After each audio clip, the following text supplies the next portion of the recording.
இப்போது புதிய அறிமுகம் ஆச்சி ஹோட்டல் சாம்பார் 50 கிராம் ரூபாய் 20 மட்டுமே. மணப்பெண்ணின் பிரத்யேகமான திருமணம் Vivaha the Chennai silks. GT Holidays, South India's #1 travel brand. You know you are special when you're with GT Holidays. Vijay முதல்ல எதுக்கு நிற்கிறாருன்னு யாருக்காச்சும் புரியுதா? அவர் திமுகவை அகற்றணும், அதற்காக தான் நிற்கிறார். திமுக அகற்றுங்கிறது ஐடியாலஜி கிடையாதுங்க. மக்கள் திமுக அகற்ற நினைக்கணும், அகற்ற போறாங்க. நீங்க என்ன பண்ண போறீங்க? சரி, டிஜிபி இல்லாம தமிழ்நாடு ரன் ஆகுதுன்னு மாநில சுயாட்சி நம்புறவங்க ஏன் டெல்லி முடிவு பண்ணு யார் டிஜிபியா இருப்பாங்க? நான் எனக்கு அறிவாளியா நானுன்னு அப்ரூவ் பண்ண என்ன பண்ணணும்? மற்ற அறிவாளிகளோட உட்காந்து அவங்களோட பேசணும். அதை வச்சு மக்கள்லாம் பார்த்து தெரிஞ்சுக்கணும். மக்கள்கிட்ட பேசினாலும் தனியாக மாணவர்கள்ட்ட பேசலாம். இல்லை ஆன்லைனில் வீட்டில் இருந்தே வந்து லைவாக கொஸ்டின்ஸ் கேளுங்க, கொஸ்டின் பதில் சொல்லலாம். கான்க்ளேவ் நடக்குது, இப்போ இந்தியா டுடே NDTV கான்க்ளேவ்லாம் நடந்தது. இல்லை உங்கள் நக்கீரன் சேனலே கூப்பிட்டு இன்டர்வியூ கொடுக்கலாம், நீங்கள் கேள்வி கேட்கலாம். அதில் நீங்கள் ஸ்ட்ராங்கான கேள்வி கேட்கலாம். அதை பார்த்து நான் வந்து ஆச்சரியப்பட்டு அவர் வாக்களிக்கலாமே. வெளிநாடுகளில் பார்த்தீங்கன்னா ஒபாமா எப்படி வந்தார்? 3 லட்சம் கோடி அதிகமாக GDP வளர்ந்துருக்கு. அதில் ஒரு 10% எடுத்திங்கன்னா 30,000 கோடி எக்ஸ்ட்ரா கவர்மெண்ட்டுக்கு வந்திருக்கு. அந்த காசை ஏன் மக்களுக்கு தரலம்பீங்க? கொடுத்தா இப்படி சொல்கிறீங்க, இதெல்லாம் நியாயம் இருக்கா? நக்கீரன் நேயர்களுக்கு வணக்கம். இன்று நாம் சந்திக்க இருக்கும் சிறப்பு விருந்தினர் இப்போ பட்டி தொட்டி எங்கும் பயங்கர வைரல் ஆகிட்டு இருக்கிற சேலத்தைச் சேர்ந்த தேசிய செய்தி தொடர்பாளரான திமுகவின் சார்பாக திரு தரணிதரன் இணைந்திருக்காங்க. அவங்கள வரவேற்கலாம். வணக்கம். ஒரு மார்னிங் ஒரு சர்ப்ரைஸாக வந்துச்சு, 5000 ரூபாய் மகளிர் உரிமை தொகை கொடுக்குறீங்க. இன்றைக்கி ஏன் சூஸ் பண்ணீங்க அப்படிங்கிறது ஒரு விவாதமாக போயிட்டுருக்கு. இன்னொரு பக்கம் கோடை காலத்தில் மக்கள் கஷ்டப்படுவாங்கன்னு இப்போ தான் திமுக அரசுக்கு தெரியுதாங்கிற விமர்சனங்களும் முன்வைக்கப்படுது. எப்படி பார்க்குறீங்க? இதில் வந்து நம்ம 3 விஷயமா இந்த கேள்வியை பிரிச்சுக்கலாம். முதல்ல வந்து திமுக அரசு என்பது இந்த வருஷம் மட்டும்தான் செய்கிறாங்களா, தேர்தல் வருது அப்படிங்கிறது முதல் கேள்வி. ரெண்டாவது கேள்வி வந்து இது வந்து இலவசமா இல்லை இதனால் பொருளாதாரத்துக்கு பலன் இருக்கா, ரெண்டாவது கேள்வி. மூணாவது கேள்வியா என்பது தமிழ்நாடு நிதி நிலைமை நிஜமே மோசமாக இருக்கா, சிறப்பாக இருக்கா? இது 3ஆக பிரித்து நான் பதில் சொல்லிடுறேன். திமுக வந்து இதை வந்து தேர்தலுக்காக செஞ்சுருக்காங்க அப்படின்னு சொல்லுவது முழுமையான ஒரு பொய் குற்றச்சாட்டு. எதனால் அப்படின்னு வந்து பார்த்தா, தேர்தலில் ஜெயிச்சு ஆட்சி எடுத்த நாளே நம்ம முதலமைச்சர் போட்ட முதல் கையெழுத்து என்ன? கொரோனாவால் பாதிக்கப்பட்டவர்களுக்கு 5000 ரூபாய், 2500 ரூபாய், 2500 ரூபாய் ரெண்டாக பிரித்து கொடுத்தாங்க. ரெண்டாவது கையெழுத்து எழுந்து போட்டார், மகளிருக்கு இலவச பேருந்து பயணம். இதனால் மாதம் அவங்களுக்கு எவ்வளோ மிச்சமாகுது? 800லேருந்து 1000 ரூபாய். ஆட்சிக்கு வந்த முதல் வருஷமே என்ன திட்டம் கொண்டு வந்தார்? அரசு பள்ளியில் படித்து கல்லூரிக்கு போன மகளிர்களுக்கு மாதந்தோறும் 1000 ரூபாய். அதுக்கு அடுத்த வருஷம் என்ன பண்ணாங்க? தமிழ் புதல்வன் அரசு பள்ளியில் படித்த மாணவன்களுக்கும் அந்த திட்டத்தை வந்து எக்ஸ்டென்சைஸ் செஞ்சாங்க. ஸோ அது மாதிரி தொடர்ந்து நலத்திட்டங்கள் வந்து மக்களுக்கு கொடுத்துட்டே இருக்கார். அதுக்கப்புறம் மகளிர் உரிமை தொகை.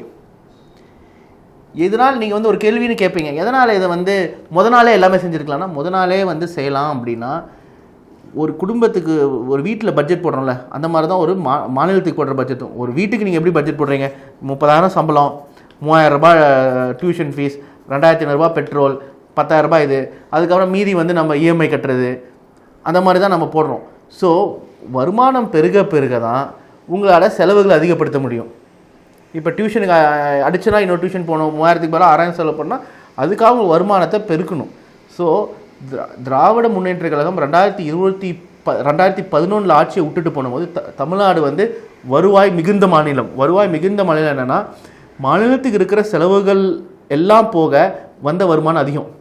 ஆனால் 21 எடப்பாடி விட்டுட்டு போனபோது மாநிலத்துக்கு இருக்கிற செலவுகளுக்கெல்லாம் போக நமக்கு எவ்வளோ காசு மிச்சமாக இருந்ததுன்னு பார்த்தா மிச்சமாக இல்லை. -66,000 கோடி அடிஷ்னலாக தேவைப்பட்டது. அதுக்கு தான் கடன் வாங்க ஆரம்பித்தாங்க. அதை தெளிவாக புரிஞ்சுக்க வேண்டிய பாயிண்ட். இது கொரோனாவில் வாங்கினாங்க, நிறைய பேர் தப்பாக சொல்லுவாங்க. கிடையாது. 2019 கொரோனாவுக்கு முன்னாடியே -14,000 கோடியில் இருந்தது. இது நிர்வாக திறனின்மையினால் அரசுக்கு மாநிலத்துக்கு வர வேண்டிய காசை எடப்பாடி ஆட்சி காலத்தில் வரவில்லை அப்படிங்கிறது தான் முதல் குற்றச்சாட்டு. இந்த லீக்கேஜஸ் எல்லாம் நம்ம முதலமைச்சர் ஆட்சிக்கு வந்த உடனே சரி செய்ய ஆரம்பித்தார். முதல்ல PTR பழனிவேல் தியாகராஜன் ஆட்சியில் ஆரம்பித்து அதுக்கப்புறம் தங்கம் தென்னரசுலையும் தொடர்ந்து லீக்கேஜஸ் எல்லாம் அடைச்சாங்க, வர வேண்டிய வருமானத்தை பெருக்குனாங்க. அது இல்லாமல் மாநிலத்தோட வளர்ச்சியும் அதிகரிச்சுது. ஸோ இப்போ வந்து அதிமுக காலகட்டத்தில் வந்து பார்த்திங்கன்னா 5 வருஷத்தில் தமிழ்நாட்டோட GDP உள்நாட்டு உற்பத்தி 11 லட்சத்துலேருந்து 17 லட்சம் தான் வளர்ந்தது, வெறும் 52% வளர்ச்சி.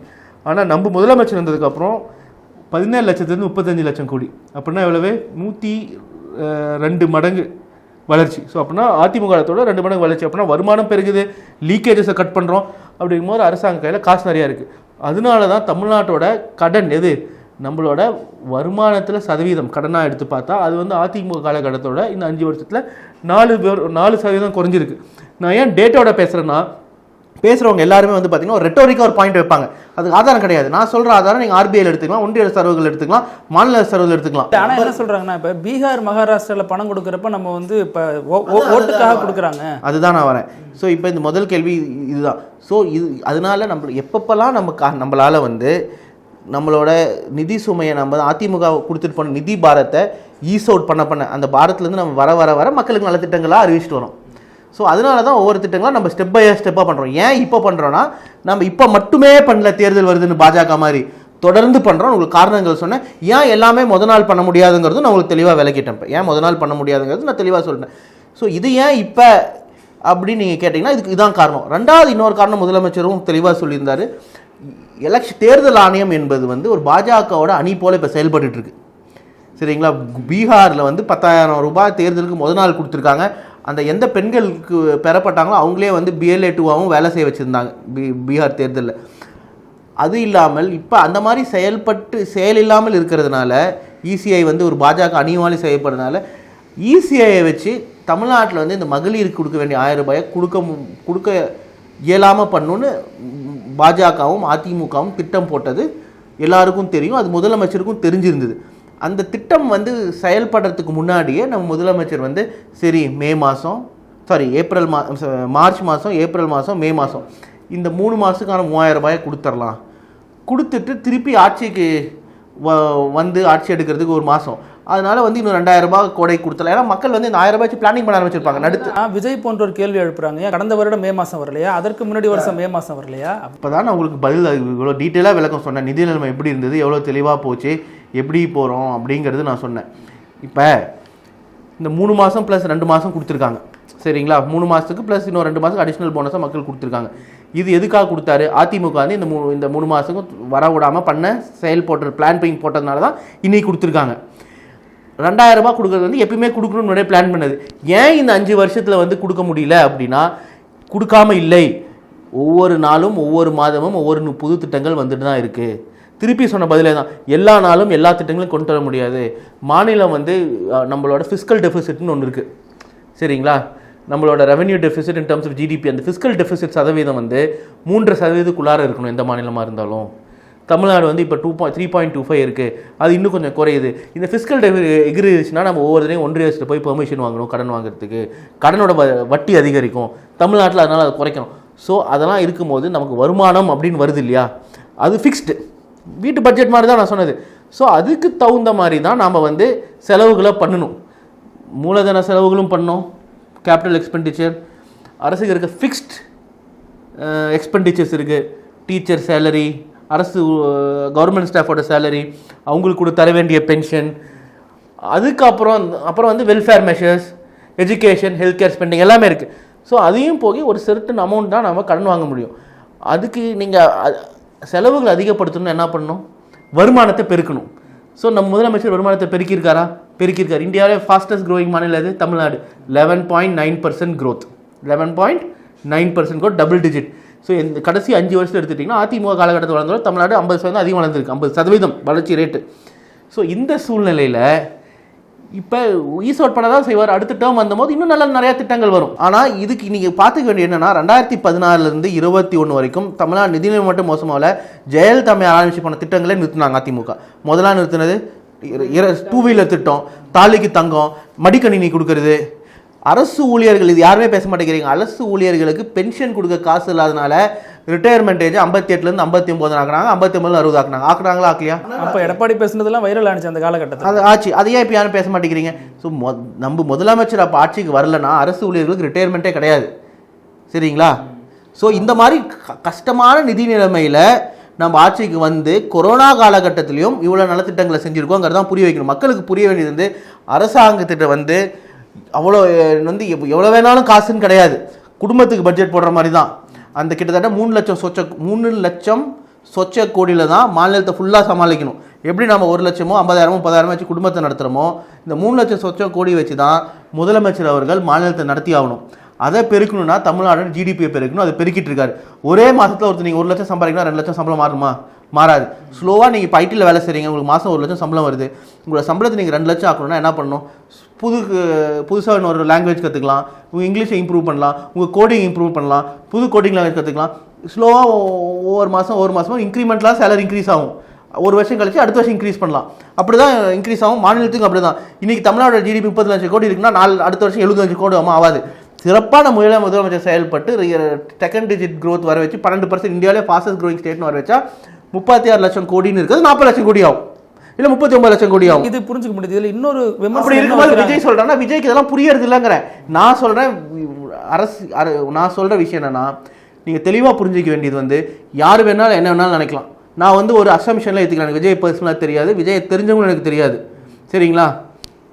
ஆனால் விஜய் வந்து நிஜமேலுமே வந்து மக்களுக்கு நல்லது செய்யணும்னு நினைக்கலாம். நல்லது செய்யணும்னு நினச்சா மட்டுமே போதுமா? அவரோட ஸ்கில் செட் என்ன? ஸ்கில் செட் அவர் எதுக்காக பயிற்சி பெற்றவர்? நடிக்கிறதுக்கு, நடனம் ஆடுறதுக்கு. நல்ல நடிகர், நல்ல வசனம் பேசுகிறவர், நல்லா டான்ஸ் ஆடக்கூடியவர். எனக்கு விருப்பம், நான் ஒரு படத்தை பார்ப்பேன், ரசிப்பேன். ஆனால் ஆட்சி செய்யணும்னா என்ன ஸ்கில் செட்ஸ் தேவை? உங்களுக்கு நிறையா புரிதல் இருக்கணும். ஒரு கட்சியை அட்மினிஸ்ட்ரேட்டிவ் ஸ்கில்ஸ் தேவை, ஒரு கட்சியை நடத்துறதுக்கு ஸ்கில்ஸ் தேவை, கொஞ்சம் பொருளாதாரத்தில் புரிதல் தேவை. இந்த மாதிரி நிறைய விஷயம். அந்த புரிதல் அவருக்கு இருக்கா அப்படின்னா நான் இல்லைன்னு சொல்லுவேன். ஏன்னா அவரு வந்து அரசியல்லையே இல்லை. இப்போ அவர் வந்து அரசியல்லையே இல்லை. அவரு படத்தில் மட்டுமே நடிச்சிருக்காரு, கட்சி ஆரம்பிச்சு 1 வருஷம் தான் ஆகுது. இப்போ அவர் வந்து அதை மாற்றி எனக்கு அரசியல் அனுபவம் இருக்குன்னு ப்ரூவ் பண்ணணும்னு நினச்சா என்ன பண்ணணும்? மக்களை சந்திக்கணும். அவங்க என்ன சொல்கிறாங்க? மக்களை சந்திக்கணும், அவங்க கவர்மெண்ட் பர்மிஷன் கொடுக்குறதுலங்கிறாங்க. அதுக்கு நான் என்ன சொல்கிறேன்? பட்ஜெட் வந்ததா? பட்ஜெட் வந்தபோது எல்லா தொழிலதிபர்களும் CII confederation of Indian industry ITC grand சோலாவில் உட்காந்து பட்ஜெட்டை பற்றி பேசினாங்க. அப்போ விஜய் என்ன சொல்லியிருக்கலாம்? நான் ஐடிசிக்கு வரேன், இங்கே இருக்கிற பெரிய தொழில் அதிபர்கள்லாம் நான் சந்திக்கணும், டிவிஎஸ் நிறுவனம் போன்ற பெரிய நிறுவனங்கள் நான் சந்திக்கணும்னு உட்கார வச்சு அவங்களோட பட்ஜெட்டை பற்றி பேசியிருக்கலாம். அவங்க தான் சொல்லியிருப்பாங்க விஜயோட புரிதல் நல்லா இருக்குங்க அப்படின்னு இருப்பாங்க. அவர் ஆட்சிக்கு வந்த கருத்து சொல்கிறேங்கிறாரு. நான் எதுக்கு நம்பணும்னு கேட்குறேன். திமுக செய்தி தொடர்பாளர் தரணிதரனை மறந்துடுங்க.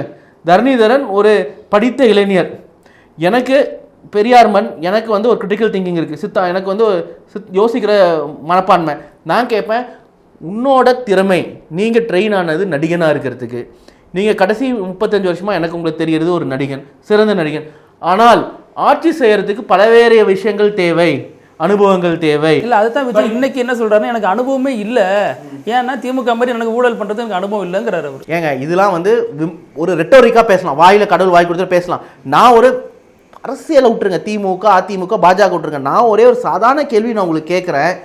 என்னால் எப்படி விஜய்க்கு வந்து நிர்வாகம் செய்ய தெரியும் நான் நம்புறது? திமுகன்னு என்ன எடுத்துருங்க, ஒரு படித்த இளைஞன் நான், உலகத்தை பார்த்த இளைஞன் நான், சரிங்களா? இதில் நீங்கள் திமுக அதிமுக பாஜக கேட்காதீங்க. நான் எப்படி ஒரு நடிகனுக்கு அரசியல் தெரியும், அவரோட மக்கள் இயக்கத்தை நீங்கள் நிர்வாகத்திறன் இருக்கும், எப்படி ஐஏஎஸ் அதிகாரிகளும் அவங்களுக்கு சமாளிக்க தெரியும், ஐபிஎஸ் அதிகாரிகள் எப்படி சமாளிக்க தெரியும் அப்படின்னு நான் எப்படி நம்புறது? அவருக்கு பொருளாதாரத்தில் அவருக்கு கருத்து என்ன, அவருக்கு பொருளாதாரம் புரியுமா புரியாதா எனக்கு எப்படி தெரியும்? ஒரு பட்ஜெட் டாக்குமெண்ட்னா அவருக்கு அது புரியுமா புரியாதா அப்படிங்கிறது எனக்கு எப்படி தெரியும்? இப்போ விமர்சனம் வைக்கும்போது எனக்கு என்ன தோணுதுன்னா, அவருக்கு புரியாது, அவருக்கு பட்ஜெட்டே புரியாது எனக்கு தோணுது. இப்போ அவருக்கு புரியணும் அப்படின்னா அவர் பேசணும். இப்போ ஏன் அவரே வந்து ஒரு ஐஐடியிலேருந்து ஒரு 3 மாணவர்கள், அண்ணா யூனிவர்சிட்டிலேருந்து 3 மாணவர்கள், அந்த மாதிரி சிறந்த பல்கலைக்கழகம் 10 மாணவர்களை தேர்வு செஞ்சு இதே மாதிரி ஒரு ரூமில் உட்காந்து அவங்ககிட்ட ஆலோசனை செய்யலாமே, மீடியாவை கூப்பிடலாமே. இல்லை அப்படின்னா புதியவர்கள் அரசியலுக்கு வரக்கூடாதுன்னு சொல்கிறீங்களா? நான் வரக்கூடாதுன்னு சொல்லவே அனுபவம் இல்லாமல் இப்போ வந்தால் தானே அனுபவத்தை பெற முடியும். நான் என்ன சொல்கிறேன், புதியவர்கள் வரணும், வர வேண்டும், வரவேற்கத்தக்கது. ஆனால் அவர்களுக்கு நிர்வாகத்திறன் இருக்கா, திறமை இருக்கா? நிர்வாகத்திறனா எக்ஸ்பீரியன்ஸ் மட்டும் கிடையாது, நிறைய பேர் எக்ஸ்ட்ரானலி இன்டெலிஜென்ட்டாக இருக்கலாம், சரிங்களா? அவங்களுக்கு வந்து என்னென்ன பண்ண போகிறோம், எப்படி பண்ண போகிறோன்னு தெரியலாம். அது எப்படி நான் நம்புறதுன்னு கேட்குறேன். ஒருத்தங்க சொல்கிறது வச்சுமே நடக்காதுங்கிறத நான் சொல்லுவேன். இப்போ நான் சொல்லலாம் சார், என்னோட சிறந்த அறிவாளியாக உலகத்தில் கிடையாதுன்னு நான் சொல்லிக்கலாம். இப்போ நான் சொல்கிறேன், எனக்கு அறிவாளியாக நான் ப்ரூவ் பண்ண என்ன பண்ணணும்? மற்ற அறிவாளிகளோட உட்காந்து அவங்களோட பேசணும், அதை வச்சு மக்கள்லாம் பார்த்து தெரிஞ்சுக்கணும். இப்போ அவருக்கு நிர்வாகத்திறன் இருக்குது, இல்லை நிர்வாகத்தில் அனுபவம் இருக்குன்னு நான் சொல்ல, நிர்வாகத்திறன் இருக்குது, அதுக்கு தேவையான ஸ்கில் செட்ஸ் இருக்குது, ஐடியாஸ் இருக்குது அப்படின்னா அவர் மக்கள்கிட்ட பேசணும். மக்கள்கிட்ட பேசினாலும் தனியாக மாணவர்கள்ட்ட பேசலாம். இல்லை ஆன்லைனில் வீட்டிலேருந்தே வந்து நீங்கள் என்கிட்ட லைவாக கொஷின்ஸ் கேளுங்க, கொஷின்ஸ் பதில் சொல்லலாம். கான்க்ளேவ் நடக்குது, இப்போ இந்தியா டுடே, என்டிடிவி கான்க்ளேவ்லாம் நடந்தது. இல்லை உங்கள் நக்கீரன் சேனலே கூப்பிட்டு இன்டர்வியூ கொடுக்கலாம், நீங்கள் கேள்வி கேட்கலாம், அதில் நீங்கள் ஸ்ட்ராங்கான கேள்வி கேட்கலாம். அதை பார்த்து நான் வந்து ஆச்சரியப்பட்டு அவர் வாக்களிக்கலாமே. வெளிநாடுகளில் பார்த்தீங்கன்னா ஒபாமா எப்படி வந்தார்? ஒபாமா ஜனாதிபதி ஆவார்னு எதிர்பார்த்தாங்களா? அமெரிக்காவில் யாரும் எதிர்பார்க்கல. எப்படி ஆனார்?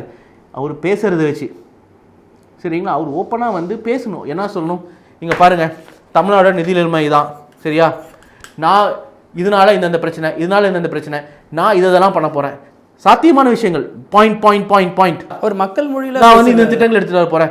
மக்கள் மொழிங்கிறது யார் மக்கள் மொழி முடிவெடுக்கிறது யாரு? மக்கள் மொழியில் முடிவெடுக்கிறது யாருங்க?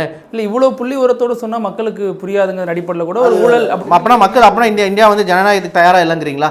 மக்களுக்கு வந்து எது உண்மை பொய்ன்னு வித்தியாசம் பார்க்க தெரியலனா மக்கள் ஜனநாயகத்துக்கு சரியா இல்லைங்கிறதான் அர்த்தம். அது தவறு. மக்களுக்கு எப்பயுமே புரிதல் இருக்கும். அதனால தான் வந்து உலகம் ஃபுல் தமிழ்நாட்டில் எடுத்துக்கிட்டிங்கன்னா மற்ற நடிகர்களால் வர முடியல. எம்ஜிஆர் அவர்கள் வந்ததுக்கு ஒரே காரணம் என்னென்னா, எம்ஜிஆர் அவர்கள் திராவிட முன்னேற்ற கழகத்தில் 1950களில் இருந்தார். அவரால் திராவிட முன்னேற்ற கழகம் வளர்ந்தது, எம்ஜிஆரும் வளர்ந்தார். கட்சி பிரித்த போது கட்சியில் இருக்க கடைத்தொட்டி தொண்டன்லேருந்து மேலே இருக்க வரைக்கும் பிரிஞ்சாங்க. அவர் நடிகன்கிறதுனால எம்ஜிஆர் வந்து முதலமைச்சர் ஆனார் அப்படிங்கிறது வந்து ஒரு தவறான கருத்து தமிழ்நாட்டில் பரவ. நடிகரும் இருந்ததுனால அவருக்கு உதவி செஞ்சுது. அவர் திராவிட சித்தாந்தவாதி, மறுக்க முடியுமா? 50களிலிருந்து இருந்தார். ஸோ அதனால் எம்ஜிஆர்னால நடிகர்கள் ஆகலாங்கிறது வந்து ஒரு மிக மிக மிக தவறான கருத்து. அது யாரையுமே இன்னொரு பேசாத கருத்து. தமிழ்நாட்டில் நடிகர்கள் அரசியல்வாதி ஆகிறாங்கிறது தவறான கருத்து. அந்த காலத்தில் அரசியல் ஆர்வமாக இருந்தவர்கள் நடிகர்களாகவும் இருந்ததுனால திராவிட சித்தாந்தத்தை அதை வச்சு பரப்பணும். இவரும் திராவிட தானே சொல்கிறாரு, பெரியார் சொல்கிறாரு, அம்பேத்கர். இவர் எந்த கட்சியில் இருந்தாரா? அவர் திராவிட முன்னேற்ற கழகத்தில் 1950களிலிருந்து இருந்தார் எம்ஜிஆர். இவர் எந்த கட்சியில் இருந்தார்? அவர் தான் சொல்கிறாரு, சவால் விடுறாரு. நீங்கள் தனித்தலைமையில் உங்கள் தலைமையில் கட்சி ஆரம்பித்து வர முடியுமா? நான் இப்போ 30% தாண்டிட்டேன் என்னுடைய சர்வே ரேட்டு அப்படிங்கிறாரு. சார் யார் வேணாலும் என்ன வேணாலும் சொல்லலாம் சார். விஜய் சொல்கிறது படி நான் வந்து 30% தாண்டிட்டேன். நான் என்ன சொல்கிறேன், தேர்தல் நடத்த நான் இன்னைக்கு சொல்கிறேன் சரியா, நான் கட்சி அமைச்சேன்னா 60% அப்படின்னு நான் சொல்லலாம். அப்புறம் எனக்கு 60% விழுந்துருமா? தேர்தல் நடத்தாம விட்டுருவீங்களா? தரணிதரனுக்கு 60%ருவீங்களா? அவர் திரள்ற கூட்டத்தை வச்சும் சில சர்வேக்கள் அடிப்படையில் அப்படின்னா கூட்டத்தை வச்சு நீங்கள் தேர்தல் முடிவு பண்ணிக்கலாம். எதுக்கு தேர்தல் நடத்துறீங்க சரியா? அப்படின்னா நீங்கள் யார் வேணாலும் என்ன வேணாலும் சொல்லலாம். என்னோட இந்தியா டுடே கான்க்ளேவில் இருந்தவரும் பாஜக தான் சொன்னார், எங்கள் 4 கோடி பேர் இருக்குது, எங்கள் 18லேருந்து 30% வந்து 15% 75 லட்சம் பேர் இருக்காங்க, அதில் 60 லட்சம் ஓட்டு எங்களுக்கு, மகளிர் 2 கோடி பேர் இருக்காங்க, அதில் 1.25 கோடி பேர் ஓட்டு எனக்கு அப்படின்னாரு. நான் சொன்னேன், அப்படின்னா தேர்தல் நடத்தவில்லைங்களே, நீங்கள் கணக்கு போட்டு எங்களுக்கு என்ன ஓட்டுனா தேர்தல் நடத்தணும். சரி விஜய் சொல்லிட்டாருப்பா அப்படின்னு போகலாம். இல்லை நீங்கள் ஒரு கட்சி ஆரம்பிங்க, நீங்கள் சொல்லுங்கள் 60%, அப்படின்னா தேர்தல் நடத்த மட்டும்லாமா? உங்களுக்கு 60% கொடுத்துடலாமா? யார் வேணால் என்னாலும் சொல்லலாம் சரிங்களா? அவருக்கு 5% 4%க்கு மேலே தாண்டப்படுறது கிடையாது. அது தேர்தல் மக்கள் முடிவு பண்ணுவாங்க. ஏன்னா மக்களை பொறுத்த வரைக்கும் அங்கே எதுக்கு நிற்கிறாருன்னு யாருக்குமே தெரியலீங்களே. விஜய் முதல்ல எதுக்கு நிற்கிறாருன்னு யாருக்காச்சும் புரியுதா? எனக்கு புரியுது. அவர் திமுகவை அகற்றணும், அதற்காக தான் நிற்கிறார். திமுக அகற்றணுங்கிறது ஐடியாலஜி கிடையாதுங்க. மக்கள் திமுக அகற்றணும் நினைக்கணும், அகற்ற போகிறாங்க. நீங்கள் என்ன பண்ண போகிறீங்க? நான் ஏன் பாஜக விமர்சிக்காமல் திமுக விமர்சிக்கிறேன்னா, சட்டமன்ற தேர்தல் திமுக வந்து டிஎன்பிசிலேருந்து நிறைய விஷயத்தில் முறைகேடு பண்ணுது, அதை நம்ம அகற்றணும். அப்படி முறைகேடுனா ஆதாரம் கொடுக்க சொல்லுங்கள், கோர்ட்டில் போய் பிஏஎல் போட சொல்லுங்கள். கோர்ட் இப்போ டிஎன்பிசி தேர்தல் தள்ளி வச்சாங்க இல்லையா, அதை சொல்கிறாரு. டிஜிபி இல்லாமல் தமிழ்நாடு ரன் ஆகுதுன்னு. டிஜிபி இருக்காங்க, முதலமைச்சர் முடிவெடுப்பார் யார் டிஜிபியாக இருக்கணும். நம்ம மாநில சுயாட்சி நம்புறவங்க ஏன் டெல்லி முடிவு பண்ணணும் யார் டிஜிபியாக இருப்பாங்கன்னு. இது வரைக்கும் அப்படி தானே இருந்திருக்கு. டெல்லி சொல்லி தானே 3 பேரில் ஒருத்தர் வராங்க. அப்படிலாம் கிடையாது. நிறையா தடவை அதிமுக காலத்தில் இல்லாமல் இருந்திருக்கு சரிங்களா. அதெல்லாம் ஒரு விஷயமே கிடையாது. நிர்வாகம் சரியாக நடக்குதா நடக்கலையா? என்ன கேட்டால் நான் சொல்லுவேன், எதுக்கு ஒன்றிய அரசு தமிழ்நாடுக்கு அதிகாரிகள் முடிவெடுக்கணும், ஏன் மாநில அரசுக்கு முடிவெடுக்கக்கூடாதா? நான் கேட்குற பாயிண்ட் கரெக்ட் தானே. மாநிலத்தில் சுயாட்சி தான் நம்ம நம்புகிறோம், ஏன் ஒன்றியம் வந்து நமக்கு அதிகாரிகள் அனுப்பணும்? தமிழ்நாடு அதிகாரிகளை தேர்ந்தெடுக்கக்கூடாதான்னு கேட்குறேன். தமிழ்நாட்டில் சிறப்பான அமைச்சர்கள் இருக்காங்க. ஆனால் டிஆர்பி இருக்கிறாரு, தங்கம் தென்னரசு இருக்காரு, பிடிஆர் அண்ணன் இருக்காங்க. இந்தியாவே பார்க்குற அமைச்சர்கள் இங்கே இருக்காங்க. முதலமைச்சர் சிறந்த முதலமைச்சர் அப்படின்னா தமிழ்நாட்டில் வந்து எவ்வளோ சிறந்த மாணவர்கள் இருக்காங்க சரிங்களா. அப்படின்னா தமிழ்நாட்டிலேருந்தே அதிகாரியை தேர்ந்தெடுத்து அதிகாரிகளை போட்டுக்கலாமே. இல்லை முதல்வர் அடிக்கடி சொல்கிறாரு அவுட் ஆஃப் கண்ட்ரோல், டெல்லிக்கு அவுட் ஆஃப் கண்ட்ரோல்ங்கிறாரு. ஸோ இதனால் இந்த விஷயம் சொல்கிறேன். ஸோ அதனால் விஜய் வந்து என்ன வேணாலும் குற்றச்சாட்டுகளை வைக்கலாம். இல்லை பெண்கள் பாதுகாப்பில் அவுட் ஆஃப் கண்ட்ரோல்ங்கிறாரு. இல்லை விஜய் என்பவர் யார் வேணாலும் என்ன குற்றங்கள் வைக்கலாம், யார் வேணாலும் குற்றங்கள் வைக்கலாம் சரிங்களா. ஆனால் அதுக்கு நம்பிக்கைத்தன்மை இருக்கணும். இல்லை இப்போ திமுக விஜய் பிடிஎம்ங்குது, அதற்கு என்ன ஆதாரம் இருக்குது? அது வரேன், முதல்ல அதை வந்து நிரூபிக்கணும் குற்றத்தை. நான் சொல்கிறேன், விஜய் வந்து 15 கோடி இன்கம் டேக்ஸ் கட்டலை, ஹைகோர்ட் ஃபைன் போட்டிருக்காங்க, ஃபைன் எடுக்கலை. ஸோ இன்கம் டேக்ஸே கட்டாதவர், அரசுக்கு இப்போ காசு இல்லாமல் இன்கம் டேக்ஸ் கட்டினா போகிறார். அவர் ஒரு படம் நடித்தா 300 கோடி வருது. ஸோ அவ்வளோ கடன் வரும்போது 15 கோடி இன்கம் டேக்ஸ் அரசாங்கத்துக்கு கட்டக்கூடாது. அந்த காசு என்ன பண்ண போகிறாங்க அரசாங்கம்? ஏழை எளிய மக்கள் தானே செலவு பண்ணுறாங்க. ஸோ உன் காசேன்னு ஏழை எளிய மக்களுக்கு அரசுக்கு எது நீ தரணுமோ, எந்த நாடு உனக்கு வளர்த்துது, எந்த நாடு உங்களை வளர்த்திருக்கு? இந்தியா நாடு, தமிழ்நாடு. ஸோ நீங்கள் கொடுக்குற காசு இந்த நாட்டுக்கு தான் வரப்போகுது. நீங்கள் இந்த நாட்டினால வளர்ந்தீங்க. ஸோ அந்த நாட்டுக்கே கொடுக்கூடாதுன்னு நினைக்கிறவர் நீங்கள் என்ன நாட்டுக்கு வேலை செஞ்சிட போகிறீங்க? 2வது ஆதவ அர்ஜுன் யார்? காந்திஜியா இல்லை நேருவா? லாட்ரி விற்கிறவர் தானே. நான் என்ன சொல்கிறேன், நீங்கள் ஒரு மாற்றம் கொண்டு வரணும்னா புதுசாக ஒரு ஆளை கொண்டு வாங்க. புதுசாக உலகத்தில் புகழ்பெற்ற பொருளாதார நிபுணரை கொண்டு வந்து பார்ட்டியோட அட்வைசர்னு போடுங்க. போட்டிருக்கீங்களா? இல்லை செங்கோட்டை தானே கொண்டு வந்திருக்கீங்க. செங்கோட்டையன் அதே நீங்கள் ஊழல்னு சொல்கிற அதிமுக சேர்ந்து வந்தவர் தானே. அவர் மீது எந்த ஊழல் இல்லை, ஒரு காலத்தில் இருந்திருக்கு, நிரூபிக்கப்படலைன்னு சொல்லி. அப்புறம் எங்கள் முதலமைச்சர் மேலே எங்கள் முதலமைச்சர் மேலே குற்றங்களே இல்லை, ஏதாச்சும் நிரூபிக்கப்பட்டிருக்கா? எங்கள் அமைச்சர்கள் யாராச்சும் கன்விக்ட் ஆயிருக்காங்களா?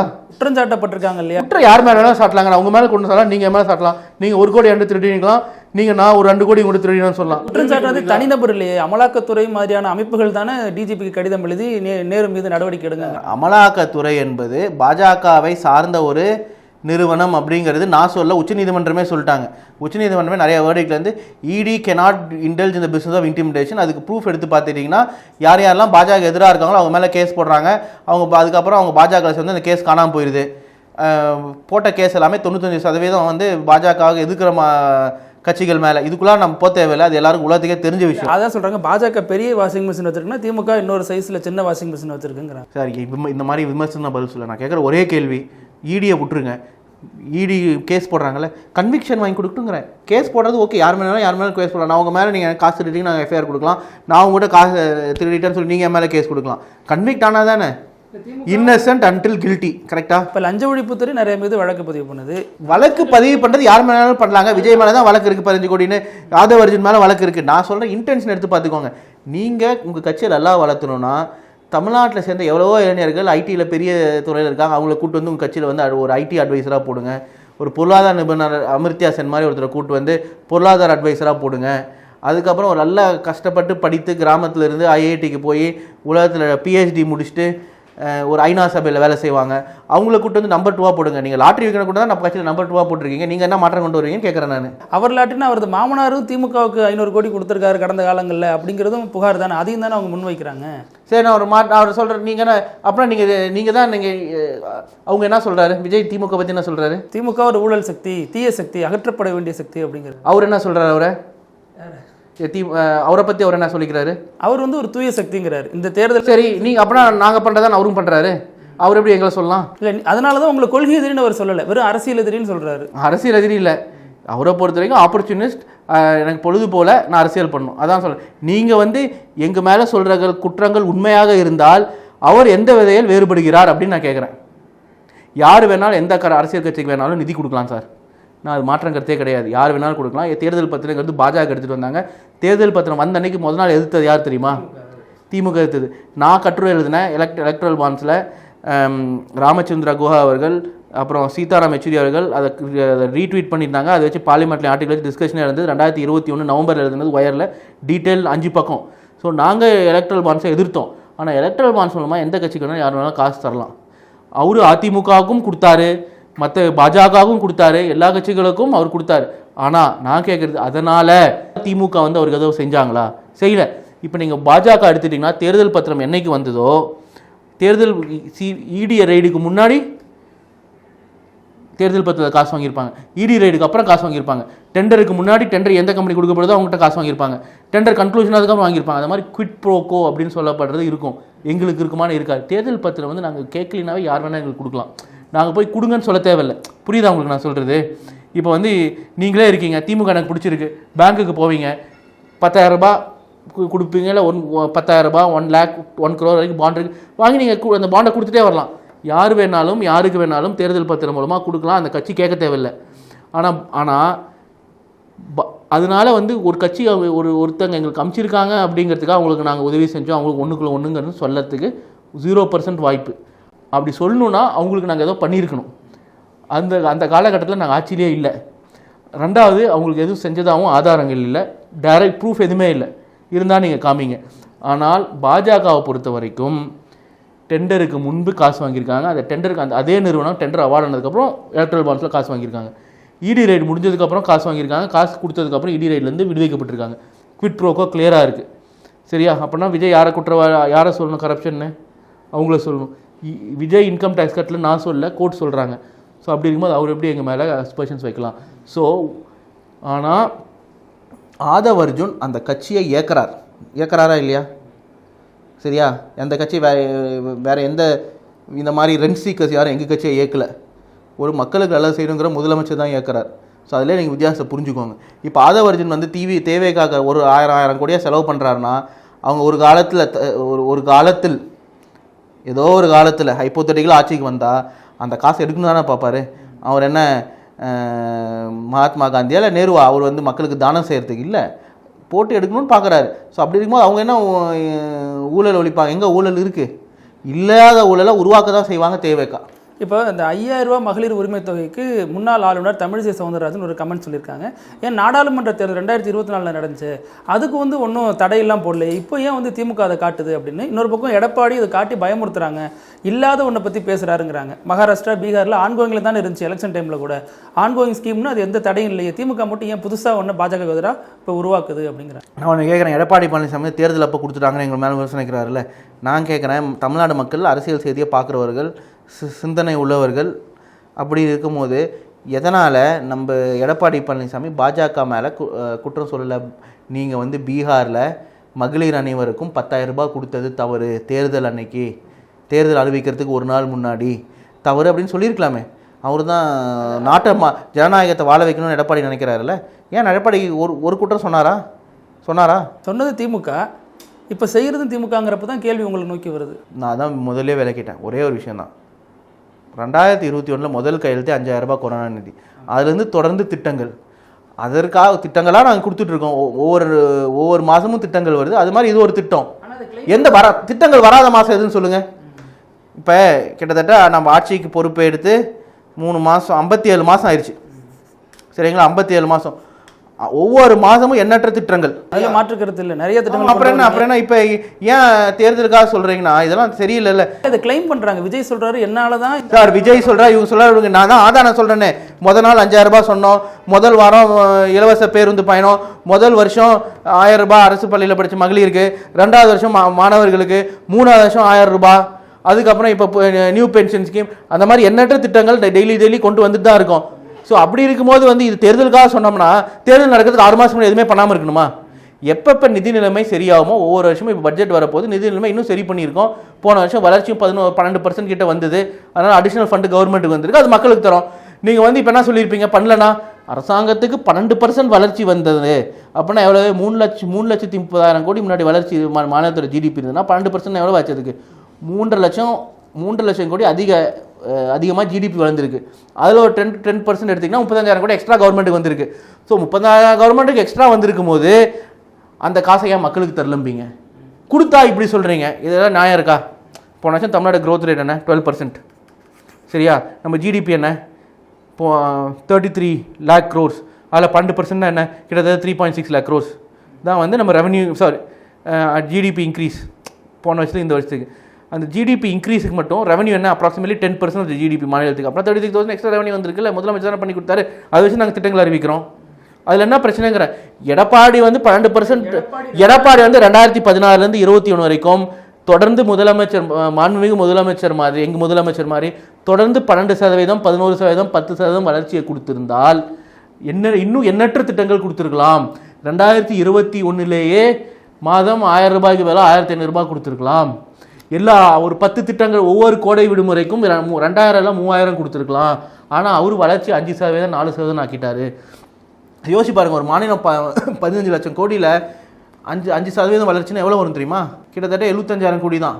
அதுவே 10% வளர்ச்சினா இன்னும் 75,000 கோடி. அதனால் அடிஷ்னலாக மாநிலத்துக்கு எவ்வளோ வரும்? 7,500 வரும். 2020 கிட்டத்தட்ட 25 லட்சம் ஆயிருக்கும் ஜிடிபி. அப்படின்னா அதில் 10% வளர்ச்சினா 2 லட்சம் கோடி, அதில் இன்னும் 25,000 கோடி. ஆனால் இப்போ எடப்பாடி காலத்தில் வந்து எவ்வளோ? 5,000. ஸோ ஒவ்வொரு வருஷமும் இதனால் தமிழ்நாட்டுக்கு வர வேண்டிய 20,000 கோடி 30,000 கோடி மைனஸ் ஆயிடுச்சு. இன்ட்டு 5 போட்டிங்கன்னா கிட்டத்தட்ட ரெவன்யூலேயே வந்து 1.5 lakhs to 2 lakh crores நமக்கு கம்மி.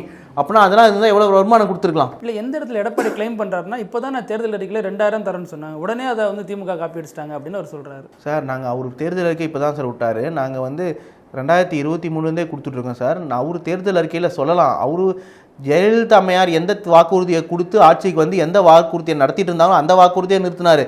அவருக்கு வந்து மக்கள் மேலே நம்பிக்கை இல்லை, அதனால தான் ஒவ்வொருத்தர் தான் தோற்றுருக்கார். அதனால தான் 10 தோல்வி எடப்பாடின்னு சொல்கிறோம். அவரு சொல்கிறதுக்கு சொல்லாததுக்கெலாம் நாங்கள் எதுவும் பண்ணுறதில்ல. நாங்கள் தொடர்ந்து திட்டங்கள் கொடுத்துட்டு தான் இருக்கோம். முதல் நாள்லேருந்து. காங்கிரஸ் என்னதான் நிலைப்பாட்டில் இருக்காங்க?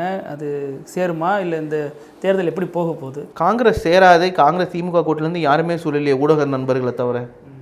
உங்களுக்கு சுவாரஸ்யமாக செய்தி வரணும்னு போடுறீங்க சார். நண்பர்கள் என்னன்னாலும் பேசிக்கலாம், மாமா மச்சான் நாங்கள் என்னன்னாலும் பேசிக்குவோம், அதெல்லாம் விட்டுருங்க. இங்கே என்ன சொன்னார் முதலமைச்சர்? ராகுல் காந்தியோட ராகுல் காந்தியை வந்து முதலமைச்சர் தம்பியாக பார்க்குறாரு. ராகுல் காந்தி வந்து எங்கள் முதலமைச்சரை அண்ணனாக பார்க்குறாரு. காங்கிரஸுக்கும் திமுகவுக்கும் என்ன ஒரு கல்யாண முறை தான் இருக்குது. 22 வருஷமாக இந்த அலையன்ஸ் போயிட்டுருக்கு. ஸோ இதில் வந்து எந்த பிரச்சனையும் கிடையாது. இல்லை அதோட ஒன்று சேர்த்து அந்த கட்சியில் ஒரு 2 பேருக்கு தனி கருத்துக்கள் இருக்கலாம். அந்த கட்சியில் 5 கோடி பேர் இருக்காங்க, எங்கள் கட்சியில் 1 கோடி பேர் இருக்காங்க. தனி கருத்து இருக்கலாம். ஜனநாயக நாடு, யாருக்கு வேணாலும் என்ன கருத்துன்னு இருக்கலாம். எனக்கு ஏதோ ஒரு கருத்து இருக்கலாம், உங்களுக்கு ஒரு கருத்து இருக்கலாம். இல்லை முதல்வர் அதிலே சேர்த்து ஒன்று சொன்னார், ஆட்சியில் பங்கு கண்டிப்பாக கிடையாது அப்படின்ட்டாரு. எப்பயுமே நம்ம காங்கிரஸ் இங்கே மாநிலத்தில் கொடுத்தது இல்லைல்ல. அவங்க கட்சியில் கொஞ்சம் பேர் கேட்குறாங்கன்னா அது அவங்க உரிமை. நாங்கள் நம்ம நிலைப்பாடை சொல்லியாச்சு. காங்கிரஸ் நாங்கள் இந்த அலையன்ஸ் தான் இருக்கோன்ட்டாங்க. ஆனால் இதை பற்றி எப்போ பேசணும் இருக்கணும், இது நான் பேசியோ நீங்கள் பேசி நடக்க போகிறது இல்லை. அது ராகுல் காந்தியும் தெளிவாக சொல்லிட்டார், நம்ம முதலமைச்சரும் தெளிவாக சொல்லிட்டார். நாங்கள் ஒரு ஹை லெவல் கமிட்டியை போடுவோம், திமுக போடும், காங்கிரஸ் போடும். இந்த கமிட்டி எங்கள் தலைவர்கிட்ட ரிப்போர்ட் பண்ணுவாங்க, அந்த கமிட்டி அவங்க ரிப்போர்ட் பண்ணுவாங்க. 2 பேரும் சுமூகமாக பேசி முடிப்பாங்க. இது வந்து இன்னைக்கு நேற்று தான் நாங்கள் முதல் முறையாக நாங்கள் பேசிக்கிறோம் கிடையாது. 2004, 2009, 2011, 2014, 2019, 14 தவிர 2019, 2016, 2021, 2024, கிட்டத்தட்ட எத்தனையோ 20க்கும் மேற்பட்ட தேர்தல்கள் திமுகவும் காங்கிரஸும் ஒன்றா சந்திச்சிருக்கு. அதில் எங்களுக்கு ஒரு எதிர்பார்ப்பு இருந்தது, அது ஒரு சில சமயம் நடக்காமல் போயிருக்கலாம். அவங்களுக்கு ஒரு எதிர்பார்ப்பு இருந்திருக்கும், நடக்காமல் போயிருக்கலாம்.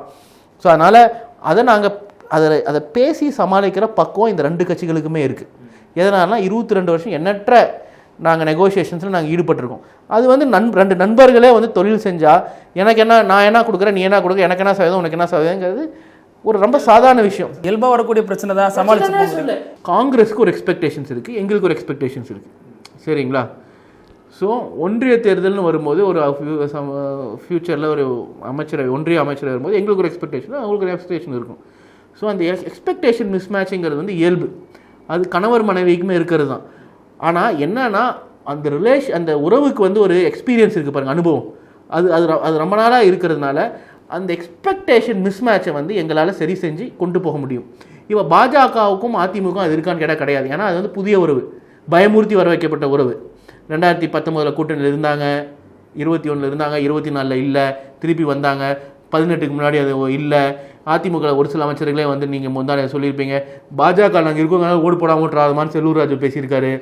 ஸோ இந்த மாதிரி அது வந்து ஒரு கெமிஸ்ட்ரி இல்லாத ஒரு ஃபோர்ஸ்னால், ஒரு எக்ஸ்பெக்டேஷனால் வரப்பட்ட ஒரு அலையன்ஸ். அதில் வந்து ஒரு சின்ன விஷயம் கூட ஃப்ரிக்ஷன் கொண்டு வரலாம். இது வந்து ஒரு கொள்கையினால், ஒரு மியூச்சுவல் ரெஸ்பெக்ட்னால் இருக்கக்கூடிய ஒரு அலையன்ஸ். ஸோ இது வந்து அலையன்ஸ் டிஸ்கஷன் அது ரொம்ப ஒரு சின்னூண்டு விஷயம், சரிங்களா? ரொம்ப மைன்யூட்டான விஷயம். ஆனால் உங்களுக்கு அது சுவாரஸ்யமாக இருக்குது, அதனால் அதை பேசுகிறீங்க, அவ்வளோதான். ரொம்ப நன்றி. நிறைய பரபரப்பான நேரத்துக்கு மத்தியில் எங்களுக்கு நேரம் கொடுத்தது ரொம்ப நன்றி. நக்கீரன் டிவிக்கு சப்ஸ்கிரைப் செய்யுங்கள். உங்கள் ஆதரவே எங்கள் பலம். ஆசிரியர்களுக்கு நண்பனாகவும் மாணவர்களுக்கு ஆசானாகவும் திகழும் தேர்வு வழிகாட்டி. ஒவ்வொரு பாடத்திற்கும் அனுபவமிக்க ஆசிரியர்களின் துல்லியமான தெளிவான விடைகள். CNC இருக்கு, தேர்வு பயம் எதற்கு? இது தீரன் பப்ளிஷிங் ஹவுஸ் விற்பனை வெளியீடு.